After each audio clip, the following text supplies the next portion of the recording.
Bonjour tout le monde, on se retrouve aujourd'hui pour le déballage du jeu The Lord of the Ring de Card Game, qui est la version, le Core Set, nouveau Core Set, on va dire, ça fait quand même un petit bout que c'est sorti déjà.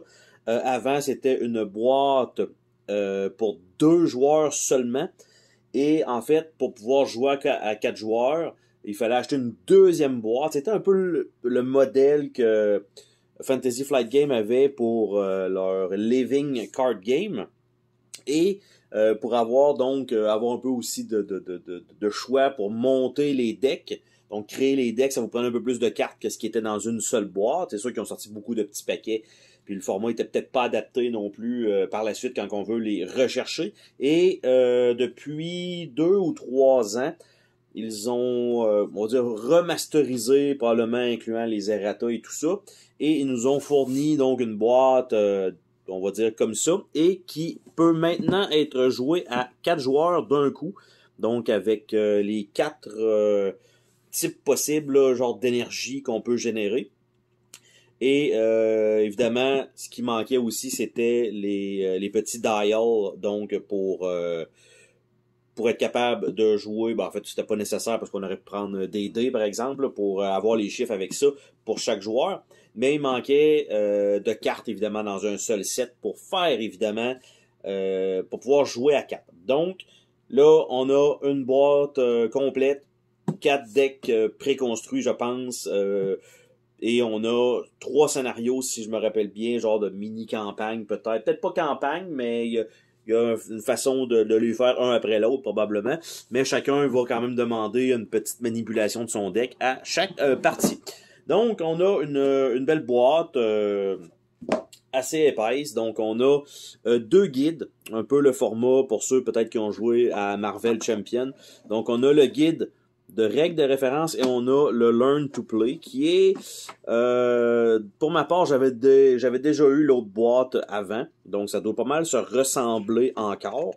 Donc ça nous indique un peu bon comment qu'on start, les starter decks, les scénarios d'introduction, comment on peut jouer à peu près, bon les sphères d'influence, les phases, quand est-ce qu'on peut jouer des cartes, parce qu'on peut jouer des cartes sensiblement presque tout le temps. Après ça, bon, les ennemis, comment s'engagent. C'est pas un jeu extrêmement complexe, c'est juste qu'il y a beaucoup de petites étapes qui font qu'on rate souvent les premières parties. Et donc, on a ici, bon, des belles aides comme ça, et conclure une partie. Après ça, les règles additionnelles qui commencent à la page 24, avec toutes les petites affaires de plus, les modes de difficulté, advenant le cas, si on veut faire ça. Après ça, on a le deck building, comment ça fonctionne, qu'est-ce qu'on peut mettre, qu'est-ce qu'on ne peut pas mettre. On a un log de campagne, donc on a ça qui est inclus finalement dedans, donc beaucoup plus efficace, on va dire, comme core set que le premier qui avait été fourni, bien sûr. Et le livret de règles de référence, je vais passer vite parce que c'est uniquement du texte, il n'y a pas d'image, il n'y a rien, c'est vraiment que ça. Là, je veux dire, il n'y a pas d'image, mais évidemment, on arrive à la fin et ils nous mettent des actions. En fait, quand est-ce qu'on peut engager tout ça? C'est si jamais, je me pose une question, ça c'est quoi? Ben, c'est inclus donc dans ce guide-là et on va plutôt aller voir l'index et on va aller trouver qu'est-ce qu'on cherche, tout simplement. Si jamais, c'est parce qu'évidemment, ils peuvent pas tout mettre les règles dans le Learn to Play, ça ferait absolument pas de sens. On a 3 petites feuilles de punch et on a une boîte avec ça évidemment pour monter les petits dials. C'est uniquement des cartes qui sont inclus dans ce jeu-là en grande majorité. Il y a quelques jetons bien sûr. Donc on va regarder ça ensemble. Qu'est-ce qu'on a comme feuille de punch? Donc ça risque d'être assez expéditif. Je pense que là où on va avoir le plus de contenu évidemment ça va être les cartes elles-mêmes. Donc les jetons, une très belle épaisseur de carton, donc de qualité. D'habitude, Fantasy Flight Game, ça va quand même bien, malgré que dans les dernières années, je trouve qu'ils ont descendu un petit peu leur qualité contrairement à ce que c'était avant, mais bon. Alors, on a les dials ici qui vont être à monter avec l'œil de Sauron. On a quelques jetons, donc les jetons de ressources, les jetons de quête, on a des jetons de dégâts et on a aussi des 1. Donc, on a ça. De l'autre côté, sur l'autre feuille, ben, ça continue, mais avec des 3. Et évidemment, ça aurait peut-être pu être 1, 2, 3, 4, 5, 6, mais bon, c'est comme ça. On a des unitaires, on a le marqueur de premier joueur qui est pareil des deux côtés. Et on a le reste qui est uniquement des jetons comme ça, un peu génériques pour le reste. Pour ma part, parce que dans le jeu, quand on active les personnages, on a besoin on va dire de taper ces cartes, c'est-à-dire de faire une rotation de 90 degrés et à la fin du tour, on les récupère et on doit les retourner, ce qui fait que ça prend un peu plus de place sur la table. Moi, je me suis procuré des petits jetons en acrylique comme ça, donc on a probablement un Bilbon et de l'autre côté, c'est peut-être un Aragorn ou un Nazgûl, là, je sais pas trop. Donc, je me suis procuré ça à côté qui permet de simplement les mettre sur les cartes et c'est beaucoup plus simple pour faire des suivis que de taper les cartes. Donc, on va regarder ça ensemble, qu'est-ce qu'on a là-dedans, parce qu'on a quand même pas mal de cartes. Normalement, on a des cartes de quête, on a des cartes de rencontre, donc les Encounters, et on a les cartes de joueurs qui devraient être sensiblement avoir tout le même dos, parce qu'on peut créer des decks. Par contre, il y en a qui vont être des héros, donc pour l'instant, c'est que des cartes avec des anneaux ici. Donc là, je regarde, ils n'ont pas de fini tissé.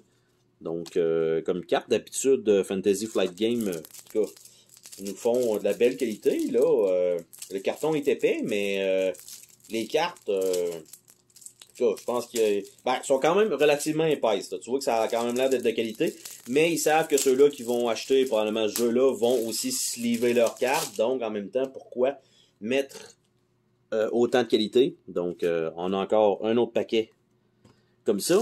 On continue avec un autre deck. Évidemment, je vais vous montrer le devant des cartes, bien sûr, parce que c'est basé vraiment sur le Seigneur des Anneaux et non pas nécessairement le film, ou c'est vraiment basé sur l'univers complet. Donc, on a ici les cartes de scénario, on a les cartes d'aide, on a les cartes Œil de Sauron qui doivent être les cartes de rencontre, qui sont divisées en plusieurs petits decks qu'on doit mélanger tout dépendant du scénario qu'on fait. Donc, on en mixe quelques-uns ensemble qui sont définis par le scénario. C'est pas aléatoire, un peu comme Marvel Champion, qu'on choisit, oui, un ennemi, mais on choisit aussi un petit groupe d'ennemis ou un scénario à côté qu'on rajoute aussi. Donc, ça ici, comme ça. Donc, ça arrête ici. Donc, je vais les mettre avec les autres. Et on a encore des cartes comme ceci. Donc, évidemment, je ne vais pas passer en revue tous les détails de chacune des cartes. La seule chose, c'est qu'il y a des couleurs qui correspondent à un type de ressources. Donc, évidemment, il va y avoir des alliés, probablement des événements. Et chaque carte peut se retrouver un certain nombre de fois aussi. Il va y avoir des uniques là-dedans. Les images, évidemment, sont toujours de toute beauté dans ce jeu-là. Donc, là-dessus, c'est sûr qu'ils n'ont pas lésiné. C'est sûr que là, en refaisant un core set, ils ont probablement récupéré la grande majorité qu'il y avait déjà. Donc, c'est pour ça que les cartes se répètent quelques fois. On a un allié ici des Gandalf, qui est colorless, donc il peut être sensiblement dans tous les decks. Ici, on a des cartes Boon, tout dépendant de quand on fait une campagne, ben on a la possibilité de gagner ces cartes-là qui nous donnent un bonus. Donc, c'est toujours bon à avoir. Donc, ça comme ça. Je vais continuer avec ces cartes-là, tant qu'à être là-dedans. Donc, ici, on a un autre type. Donc, Quick Strike. Donc, évidemment, il va y avoir les decks à monter pour une première partie, qui est toute définie dans le guide de toute façon, le Learn to Play, donc, ou même dans l'autre. Ils vont vous faire sensiblement un deck par type. Donc, ça va être ça que vous allez malheureusement devoir avoir à faire quand on achète, par exemple, des... Ben là, je fais une comparaison avec Marvel Champion. Un pack de héros, ben, vous avez déjà un deck préconstruit. Des fois, c'est pas l'idéal, mais au moins, vous avez quand même de quoi jouer. Vous le sortez de l'emballage, vous ramassez les 30 ou 40 premières cartes du deck, puis vous savez que ça va être votre deck de personnages déjà en partant. Donc, c'est quand même bien. Là, ici, ils sont pas divisés, donc je vais devoir remonter tout ça. Évidemment, il va y avoir aussi des héros. Comme Marvel Champion, vous avez un héros. Dans ceux-là, vous avez 3 héros à contrôler avec des habiletés. Donc, on y arrive. Donc, héros. Ici, on voit le type d'énergie que ça... Donc, on a Aragorn avec l'épée l'épée cassée, on a Théodred, on a Gloin. Après ça, dans les rouges, on a Gimli, on a Legolas, on a Tallinn. Dans les bleus, on a Éowyn, on a Eleanor et on a Dunhere. Et dans les verts, on a Denethor, Glorfindel et Beravor. Donc, c'est 12 personnages-là, en fait, pour les 4 decks. Et là, ben, on continue, évidemment. Là, ça va être sensiblement les cartes pour le deck mauve. Il va probablement avoir un Gandalf qui va se glisser vu qu'il n'y a pas de couleur dessus. Vous avez quand même la possibilité de faire des decks avec des cartes qui nécessitent une énergie différente que ce que vous avez. Parce qu'il y a certaines cartes qui vous permettent de générer des énergies autres. Donc, ça vous permet peut-être de jouer un peu plus complexe, évidemment, à faire. C'est pas comme dans Magic, vous jouez deux types de cartes, en fait, de couleurs de cartes. Là. Donc, ça vous prend évidemment de la mana en conséquence. Sauf que vous allez monter votre deck en conséquence que ben, si vous jouez plus, par exemple, des cartes rouges, vous allez avoir un peu plus de land rouge que si vous jouez rouge et bleu. Ben, vous allez avoir, puis tu sais, vous avez un peu moins de cartes bleues, ben vous allez les mettre évidemment en pourcentage un peu moins de cartes bleues. Là, dans celui-là, si vos héros génèrent des ressources mauves, ben c'est sûr que n'importe quelle autre carte va être très difficile à jouer, mais pas impossible. Parce que vous avez des cartes qui vous permettent de jouer d'autres cartes, des fois sans aussi payer le coup, ce qui est quand même intéressant aussi. Après ça, des cartes d'aide, je pensais qu'il y en avait 4, mais il y a 3 cartes... Ah, même pas, c'est même pas les cartes d'aide. C'est les cartes de campagne. Donc, on a le Passage Through Mirkwood. Donc, on a ça. Et après ça, on a la résolution en arrière.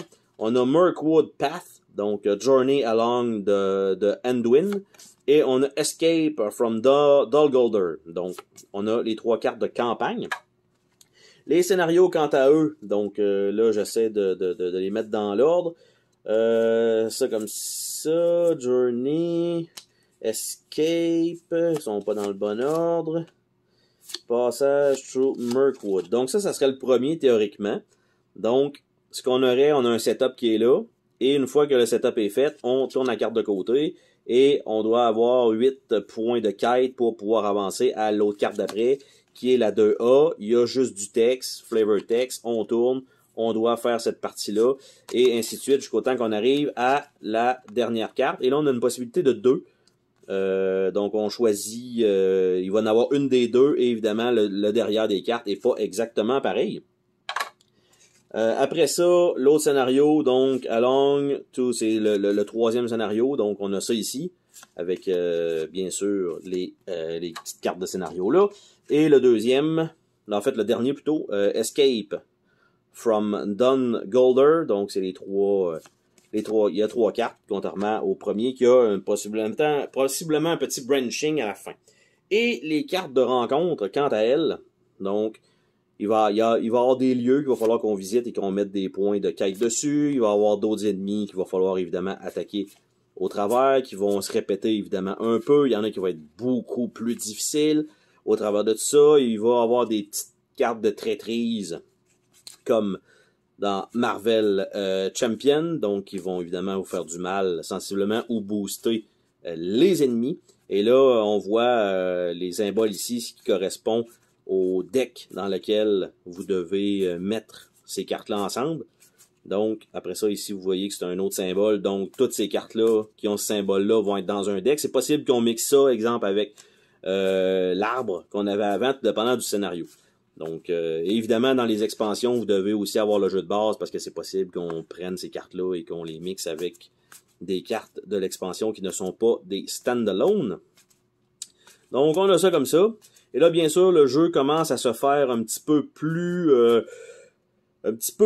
vieux, ce qui fait que les expansions commencent à être un petit peu plus difficiles. Et évidemment, avec Fantasy Flight qui a annoncé qu'après 3-4 ans de vie, les produits allaient possiblement être discontinués, jamais réimprimés. Et ça va être un petit peu pénible. Donc, si jamais vous voulez vous lancer dans, en tout cas, surtout celui-là, le Lord of the Ring, il y avait beaucoup de contenu au départ, et là, c'est beaucoup plus difficile à trouver. Ils ont recommencé à faire un peu ce que Arkham a fait, c'est-à-dire de mettre de repackager certaines expansions et en faire 2 seules boîtes, plutôt que de faire c'est-à-dire ce qu'ils ont fait au début, c'est-à-dire une boîte d'expansion de luxe et par la suite, l'autre expansion, les petits modules, il y avait comme 6 ou 8 paquets de petites cartes qu'il fallait trouver, un peu comme les Hero Packs de Marvel Champion. Donc, c'était extrêmement difficile à collectionner, et quand le jeu a commencé à diminuer un peu, ben c'est sûr que en fin de vie, ce qui était pénible, c'est que les joueurs se disaient, ceux-là, les nouveaux, ah ben là, c'est compliqué, on sait pas par où commencer à collectionner, donc ils ont abandonné, et là, Fantasy Flight a fait, ok, on est en train de perdre les joueurs, on va refaire un core set, on va le faire pour 4 joueurs plutôt que d'acheter 2 boîtes, on va mettre assez de contenu pour qu'on puisse jouer, et on va repackager les meilleures expansions selon les critiques, et ils ont fait comme Arkham, c'est-à-dire de faire une boîte campagne qui contient tous les scénarios du moins de cette saga-là, on va dire ça comme ça, et une boîte héros à côté, plutôt que de chercher 6 petits packs à côté, ben là, c'est 2 grosses boîtes, mais ils n'ont pas toutes ressorti, et ils ne ressortiront probablement pas toutes non plus de ce qui existait déjà. Donc, déjà, là, en ce moment, il y a des boîtes, même si ça a été réédité, qui sont déjà difficiles à trouver de la nouvelle génération, on va dire ça comme ça. Donc, comme je dis, si vous voulez commencer à collectionner, on va dire ça comme ça, ou vous procurer la totalité du matériel à partir de ce core-là, ça commence déjà à être difficile. Donc, si vous y pensez, pensez-y pas trop longtemps avant de commencer, parce que les prix vont monter malheureusement de façon faramineuse. Donc, sur ce, on se dit à la prochaine pour une autre vidéo. Salut tout le monde!